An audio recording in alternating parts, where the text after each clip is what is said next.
Halo sahabatku pioner Pi Network, selamat datang kembali di channel Nambang Koin Terbaru. Semoga sahabatku selalu dalam lindungan Tuhan dan selalu diberikan kemudahan dalam memperjuangkan ekonomi keluarga. Pada kesempatan kali ini, admin akan memberikan sedikit renungan atau pemahaman tentang Pi Network yang sampai saat ini masih banyak yang pesimis. Sambil menanti kejutan apa yang akan diberikan Pi Core Team pada tanggal 14 Maret tahun 2022 ini, dengarkanlah penjelasan dari admin ini. Selamat mendengarkan dan berikan komentarnya sahabatku. Kita semua cukup tahu bahwa Pi Network adalah proyek blockchain yang benar-benar nyata, bukan scam, itu sudah cukup. Tidak peduli berapa nilai atau harganya, berapapun nilai Pi, Anda tetap tidak rugi, karena Anda belum menginvestasikan sepeser pun.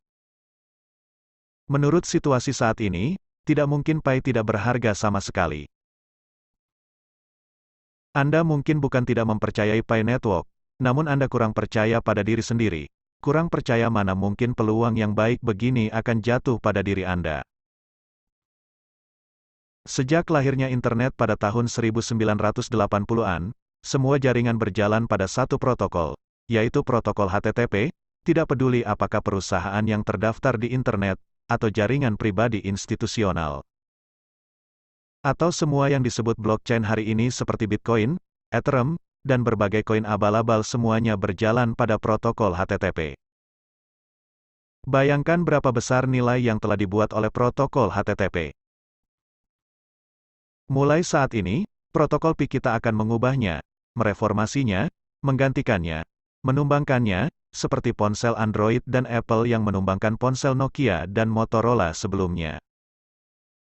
Setiap kali ada yang diganti, direformasi, atau ditumbangkan, harus ditingkatkan teknologinya, naikkan nilainya, dan biarkan nilai pasar membesar dan berlipat ganda.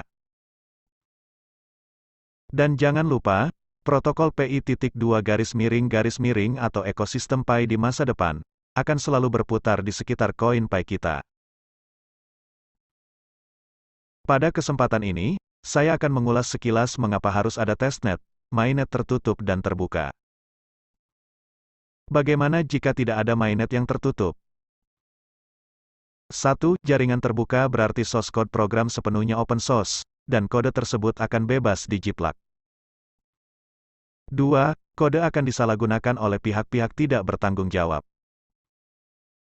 3. Ekosistem Pi Network akan gagal, karena komunitas tidak berhasil dibentuk terlebih dahulu. Apa itu testnet? Jaringan testnet, uji coba, adalah satu-satunya cara dan proses blockchain yang baru lahir untuk menguji keamanan, stabilitas, dan skalabilitas. Hanya ketika jaringan testnet sudah aman dan andal ia akan memasuki jaringan utama, mainnet. Ada yang langsung memasuki mainnet terbuka, dan ada yang memasuki mainnet tertutup baru kemudian ke mainnet terbuka, tergantung pada pilihan tim pengembang dan kemajuan sistem. Apa itu mainnet tertutup? Mainnet tertutup adalah menambahkan firewall ke jaringan utama untuk mencegah koneksi jaringan eksternal, memonitor dan mencegah serangan-serangan jaringan dari luar yang mungkin terjadi. Pada saat ini, node yang dijalankan sangat terbatas. Hanya menggunakan komputer node Pi Core Team sekitar 500.000 lebih. Dan pada periode transisi jaringan, mainnet tertutup dan testnet berjalan pada waktu yang bersamaan. Dan puluhan ribu node pionir lain tetap berjalan di testnet yang setiap saat siap untuk memasuki mainnet terbuka.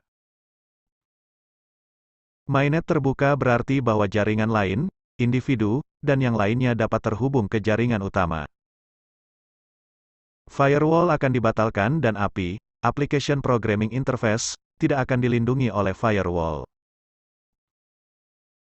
Setiap perintis yang bersedia dapat mengoperasikan Pi node yang terhubung ke jaringan utama.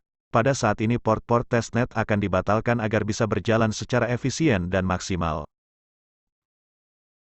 Hal yang paling membanggakan dari Pi Network adalah ia membangun ekosistem yang kuat dan menambah nilai bagi Pi. Pada saat yang sama, demi pertumbuhan ekosistem Pi Network, nilai dan harganya harus relatif stabil untuk memenuhi kepentingan pedagang maupun penambang Pi. Oleh karena itu, Apakah harga Pi akan tetap tidak berubah telah menjadi topik perdebatan terus-menerus di antara para pionir. Dalam hal ini, kita harus melihat masalah ini dari perspektif pengembangan ekosistem.